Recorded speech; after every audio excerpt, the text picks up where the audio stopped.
Raven's Flight by Diane Sylvie.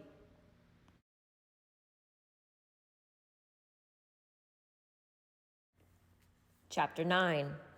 The next day, Raven looked on as the last wires on the totem pole were cut. It was a hot, sunny day, and the park was crowded with street people who had come to attend the memorial ceremony.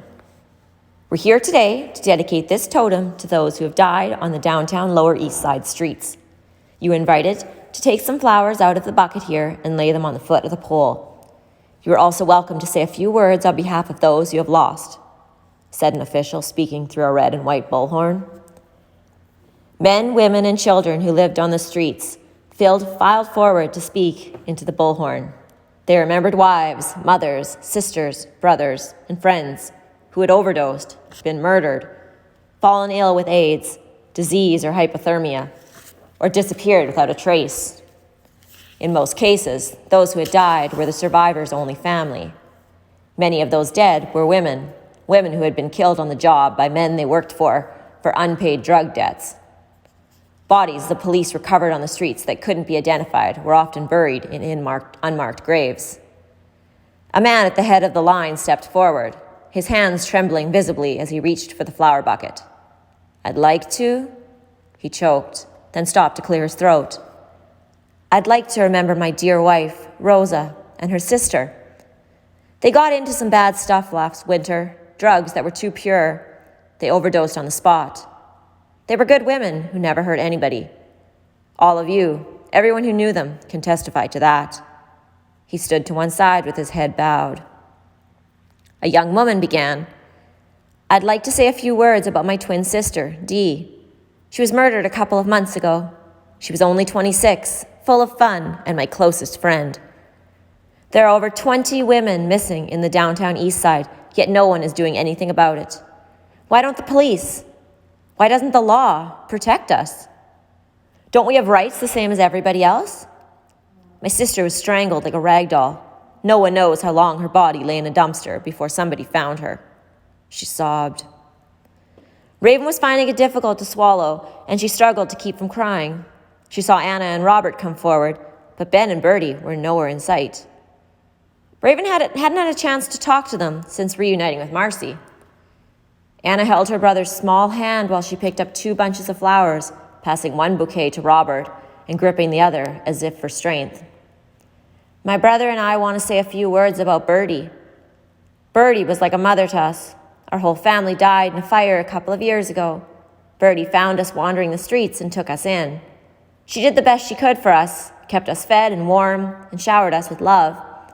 She died late last night.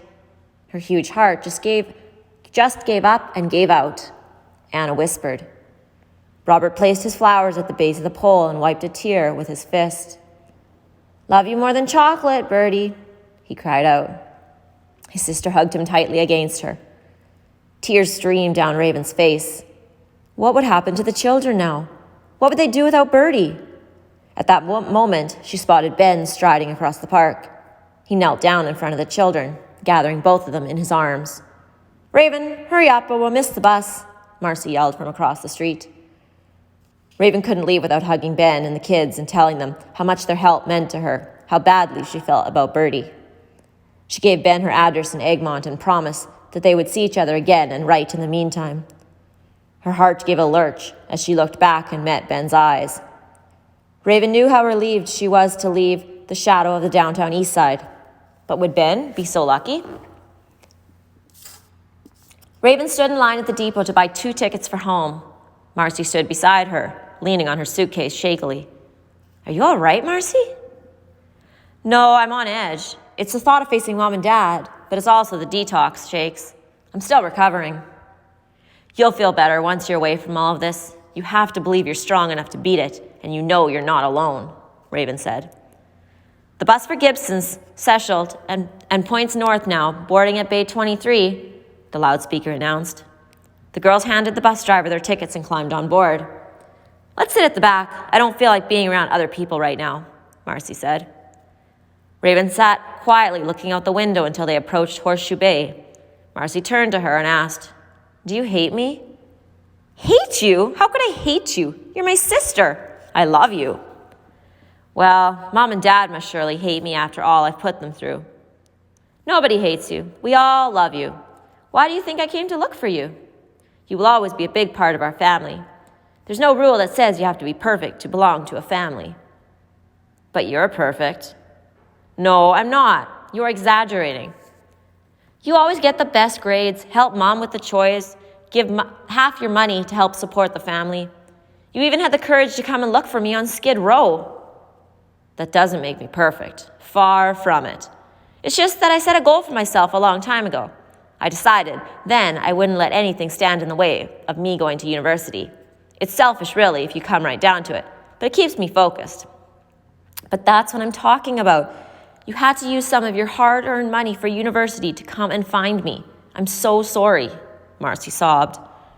Don't cry. You're worth every penny, Raven said as she hugged her sister. I'm scared to go home and face them.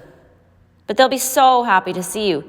They might ground you until you're 75, but you'll survive, Raven laughed. Marcy wiped away her tears and grinned. I'm sure glad you're not handing out the punishment. Just because you and I don't make the same choices doesn't mean Mom and Dad love you less. What do you mean? You were special in your own way. When you left home, it was as if the house was dimmer, missing your happy voice and laughter. I've always wished I was more like that. I am like you in a way. I had dreams and goals too, of going to the city and being successful, but I didn't make it. As Dad always says, success is less important than learning from your mistakes. There's always next time. What do you mean next time? I'm never going back there again. Not back to your old gang or the Strip, but the city itself may still be the right place for you. Go to college, get some skills, do something you love. Find a roommate in a decent area. It doesn't even have to be Vancouver. There are other cities. It would take courage to go back. I have never been as frightened as I was these past few months. It was thrilling and addictive at first, but then it turned into a terrifying nightmare. The thought of dragging you into that world too. I'll never forgive myself.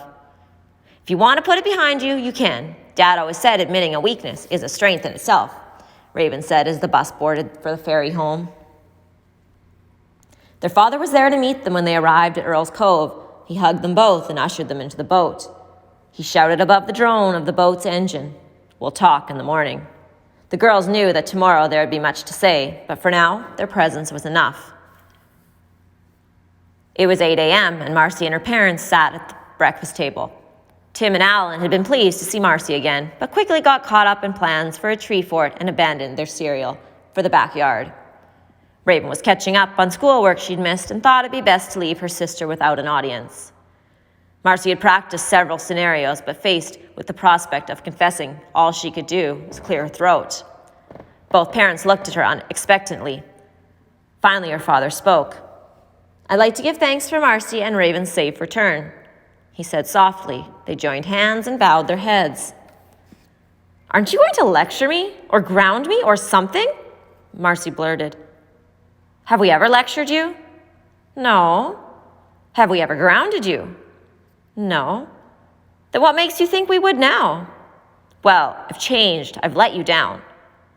"How have you let us down?" I hung out with a bad crowd. I did bad things." "Are you hanging out with them anymore?" "No." "Are you still doing bad things?" "No." "Then it sounds to me as if you've changed for the better. Experiences don't have to make us bad as long as we grow from them," her father said. "I didn't mean to hurt you," Marcy admitted with a sob. Her mother smiled and stood up. She gathered her daughter in her arms and rocked her for a long time. When you have children of your own, you'll learn that pain is not a choice. It's part of loving and part of growing up. I remember when you were just learning to walk. I held your hand to keep you from falling, but eventually I knew you had to do it on your own. When you took your first independent steps, you were unsteady but determined. You're still that way, her mother said tenderly. Over the next days and weeks and months, there will be lots to tell us, and you'll need help, professional help from the elders, and it will be hard.